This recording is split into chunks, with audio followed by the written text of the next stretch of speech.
Hello अस्सलाम वालेकुम दोस्तों। लास्ट लेक्चर में जो है हमने अपनी पोस्ट क्रिएट की थी। तो सबसे पहले तो इस लेक्चर के अंदर जो है हम अपनी स्लाइडर को क्रिएट करेंगे डायनामिकली। तो सबसे पहले तो मैं यहाँ पर जो अपना स्लाइडर है उस पूरे को मिनिमाइज कर लेता हूँ। ये मेरा स्लाइडर यहाँ से लेकर यहाँ तक मिनिमाइज हो चुका है। इसके अंदर इसके पहले ही मैं एक पीएचपी के टैग्स ओपन करूँगा और इसके अंदर जो है मैं अपनी क्यूरी स्टार्ट करूँगा।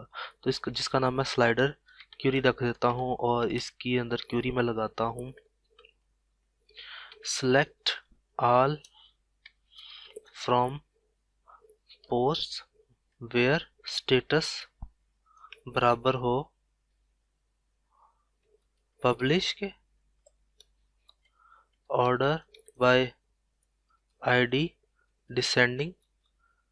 और इसमें एक और चीज़ मैं ऐड कर रहा हूँ लिमिट 5 का मतलब है कि बेशक जितनी मर्जी पोस्ट हो, ये 1000 पोस्ट भी होंगे अगर हमारे डेटाबेस में, तो ये सिर्फ 5 को कैच करेगा जो लेटेस्ट 5 होंगी। लेटेस्ट कैसे बताया जा रहा है कि डिसेंडिंग ऑर्डर में मैंने उसकी आईडी को अरेंज कर दिया है, तो ये लेटेस्ट 5 को ही कैच करेगा। तो हमारे स्लाइडर में सिर्फ 5 ही लेटेस्ट आएंगी। अब नेक्स्ट में हम इसको रन करते हैं क्यूरी को। तो स्लाइडर रन और यहाँ पे MySQL आई क्यूरी और इसके अंदर दो पैरामीटर्स आएंगे, एक कनेक्शन का और एक डॉलर स्लाइडर क्यूरी। यहाँ पर मैं इफ का टैग शुरू करता हूँ, इफ की statement MySQL num rows dollar slider run के में अगर रोज जो है वो 0 से ज़्यादा है तो ये क्यूरी अप्लाई कर दो, ये फंक्शन चला दो, यानी कि हमारा स्लाइडर ओपन कर दो। तो मैं ओपनिंग ब्रेसेस तो ओपन कर लेता हूँ इधर, लेकिन क्लोज में कहाँ करूँगा, इसके नीचे। तो इसके नीचे भी मुझे पीएचपी का टैग ओपन करना पड़ेगा। तो यहाँ पे ऑलरेडी ओपन है, मैं यहाँ पे आकर इसको क्लोज कर देता हूँ, इसकी ब्रेस को, यानी कि इसकी ब्रैकेट को। तो ये हमारा अब स्लाइडर है वो इस इफ स्टेटमेंट के दरमियान में आ चुका है। अब इसको मैं ओपन कर लेता हूँ अपनी स्टेटमेंट को। अब आपको यहाँ पे नज़र आ रहा होगा कि इसमें जो है हमें इसको रिपीट करवाना है, ये लिस्ट आइटम को। लेकिन इनमें एक डिफरेंस ये है कि हर लिस्ट आइटम के अंदर 0 1 2 एंड 3 आ रहा है और पहली लिस्ट आइटम के अंदर एक्टिव की क्लास भी आ रही है।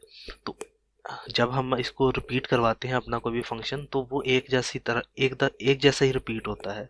ठीक है, तो इसके अंदर डिफरेंस कैसे हम लिख सकेंगे, उसके लिए मैं यहाँ पर सिर्फ एक को कॉपी कर लेता हूँ, बाकी को मैं यहाँ से डिलीट कर देता हूँ, बल्कि सारे को डिलीट कर देता हूँ, मैंने ऑलरेडी कॉपी कर लिया हुआ है।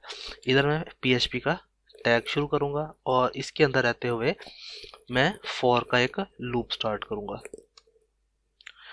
$i इज इक्वल टू 0 और $i जो हो वो छोटा रहे किससे, पहले यहाँ पर हम एक वेरिएबल क्रिएट कर लेते हैं डॉलर काउंट का, जिसके अंदर MySQL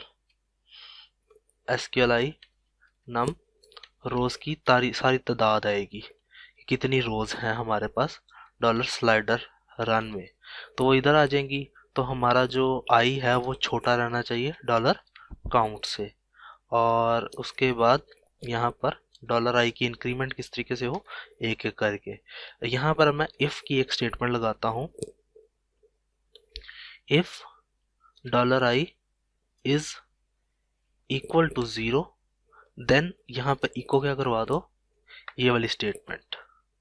यहाँ पर जो है मैं इसकी सेटिंग कर लेता हूँ, यहाँ पे मुझे डबल कोट्स के अंदर हमेशा सिंगल कोट्स चलती हैं, तो यहाँ पर भी single quotes, single quote, single quote, यहाँ पे भी सिंगल और सिंगल, ये हमारा आ गया। अब बेसिकली मैं क्या कह रहा हूँ कि अगर तो आई की वैल्यू 0 हो तो इसके ऊपर जो हमारा लिस्ट आइटम है उसके अंदर क्लास ये यूज करो।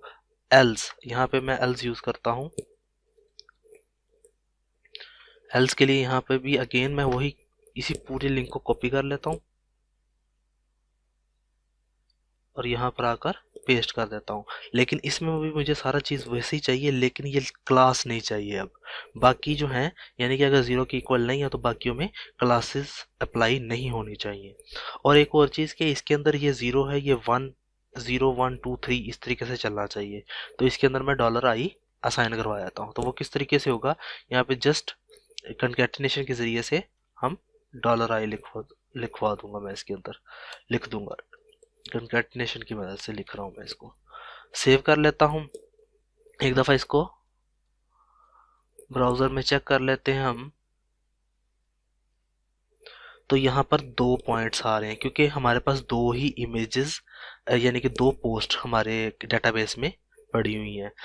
ये हमारी ये चीज़ तो कंप्लीट हो गई। अब इसी तरीके से हम इसको भी क्रिएट करेंगे, लेकिन इसके अंदर जो है हमारे पास यहाँ पे आपको नज़र आ रहा होगा ये एक बाहर का कंटेनर है जिसके अंदर हमारी एक इमेज ये लगी हुई है, एक ये लगा हुआ है और बाकी है। लेकिन इसके अंदर एक चीज़ क्या डिफरेंस आ रही है, यहाँ भी इन्होंने एक्टिव की क्लास दी हुई है, बाकियों को एक्टिव की क्लास नहीं दी हुई।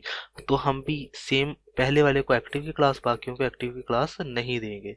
तो यहाँ से लेकर ये जो डाटा है यहाँ से ये एक ख़त्म कर देता हूँ, ये दूसरी और ये तीसरी, ये हमारी सारी इधर से इमेजेस वगैरह जो है स्लाइडर ख़त्म हो चुके हैं। अब एक ही स्लाइडर है, इसको हमने रिपीट करवाना है। तो मैं इस बॉक्स के अंदर रहते हुए इसको रिपीट करवाऊंगा। PHP का टैग शुरू करता हूँ और इसके अंदर जो है अब मैं वाइल का लूप स्टार्ट करवाऊंगा। वाइल के लूप के अंदर यहाँ पर मुझे डॉलर स्लाइडर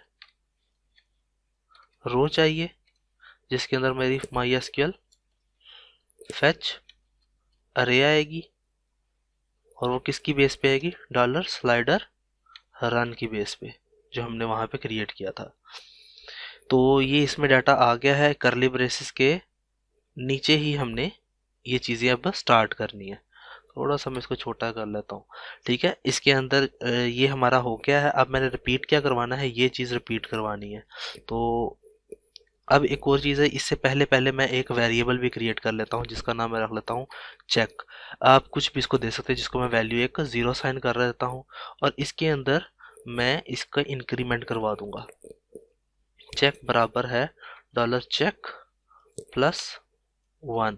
इसका मतलब यह है कि जितनी भी दफ़ा ये रो एग्जीक्यूट होगी हर दफ़ा चेक के अंदर एक वैल्यू ऐड होती जाएगी। अब यहाँ पर मैं एक इफ की फंक्शनैलिटी ऐड करता हूँ। If dollar check is equal to 1 then ये वाला जो लिंक है ये मैं कट कर लेता हूँ यहाँ से, ये वाला जो टैग है ये कट कर लेता हूँ और यहाँ पे कह देता हूँ इको, यहाँ पे ये पेस्ट कर देता हूँ और ये सिंगल कोट्स, यहाँ पे भी सिंगल कोट्स, तो ये चले। अदरवाइज एल्स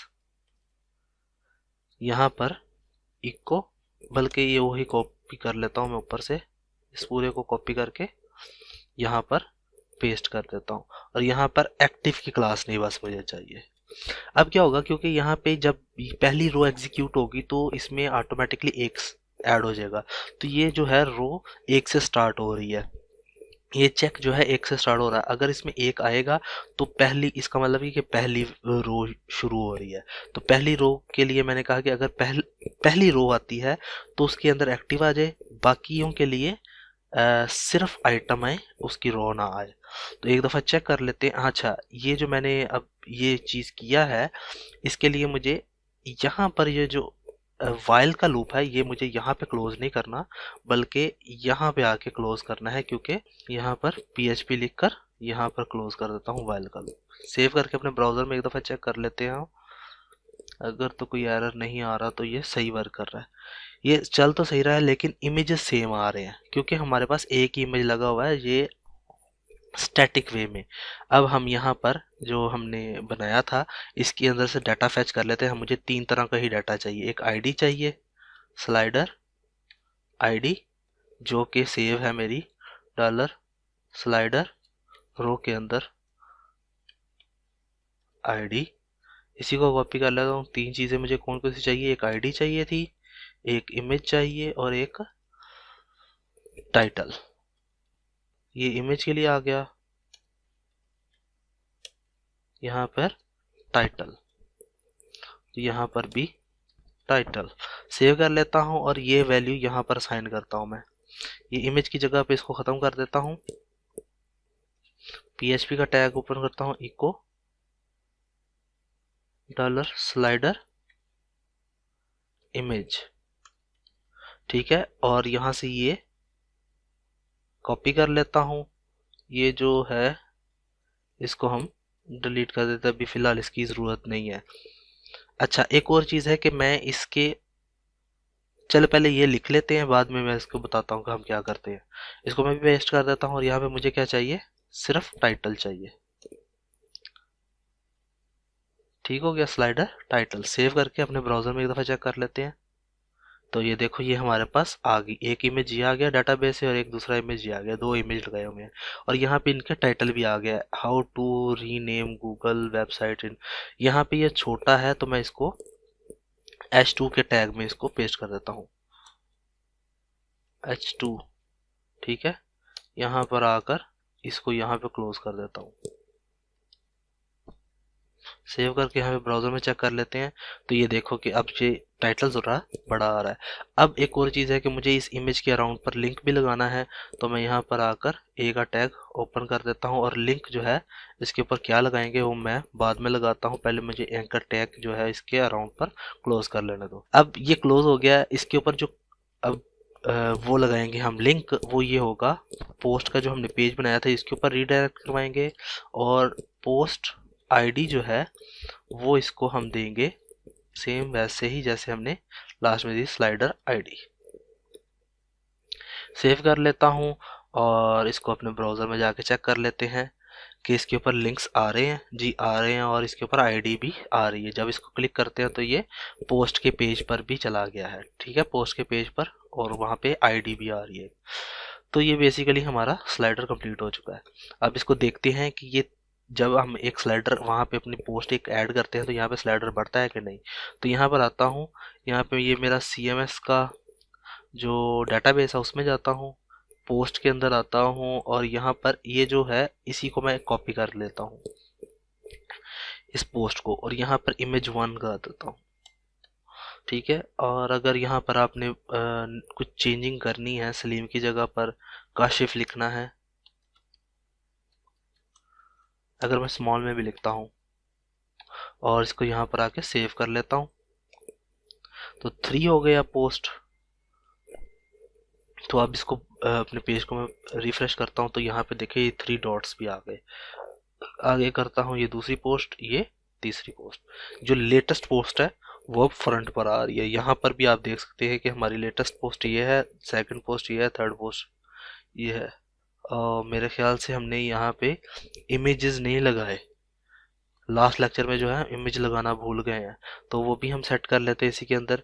ये जो हमने नीचे काम किया था इमेज के लिए, यहाँ पे मैं इमेज नहीं लगा पाया। ये देखो, ये जो इमेज था ये मैंने नहीं लगाया तो ये डायनामिकली नहीं आ रहा। इसको सिंपल पेस्ट कर देता हूँ यहाँ पर, सिंपल ये लास्ट क्लास का जो इमेज था ये वो आ रहा है। यहाँ से मैंने वो इमेज की लिया है, ये जो हमने ऑलरेडी बनाया था ये चीज़, ये इमेज का यहाँ से ले लेता हूँ। सेव करके अपने ब्राउज़र में चेक कर लेते हैं। तो अगर तो कोई एरर नहीं आएगा तो ये हमारा स्लाइडर, ये पहली पोस्ट, ये सेकंड पोस्ट, ये थर्ड पोस्ट, तो ये हमारी पोस्ट वगैरह भी क्लियर हो गई। तो अगर हम एक और पोस्ट ऐड करेंगे तो वो भी हमारे पास यहाँ पे सक्सेसफुली आ जाएगी। तो अगर हम चौथी भी ऐड करेंगे तो चौथी भी पोस्ट यहाँ पर आ जाएगी, लेकिन तो वो ज़्यादा मैस हो जाएगा। अगर 10 पोस्ट बनाई होंगी तो ये पेज काफ़ी लेंथी हो जाएगा। तो मैं यहाँ पर इसको ये कहता हूँ, यहाँ पे भी जो इसकी क्यूरी दी हुई थी इसके लिए, ये जो नीचे वाली पोस्ट है इनके लिए जो क्यूरी दी हुई थी, इनके अंदर भी मैं इसकी लिमिट दे देता हूँ कि ये 3 से ज़्यादा ना हो, ठीक है। स्लाइडर को मैंने 5 की लिमिट दी, इनको 3 की दी है। यानी कि लेटेस्ट पोस्ट अगर 4 होंगी ना तो लेटेस्ट 3 आएंगी, जो फोर्थ वाली होगी वो गायब हो जाएगी, वो नहीं आएगी, ठीक है। इससे कोई एरर भी नहीं आ रहा। सो हमारा ये तकरीबन जो पेज है वो पोस्ट और स्लाइडर वो कंप्लीट हो चुका है। नेक्स्ट क्लास में इसको आगे लेकर चलेंगे हम। अल्लाह हाफिज़।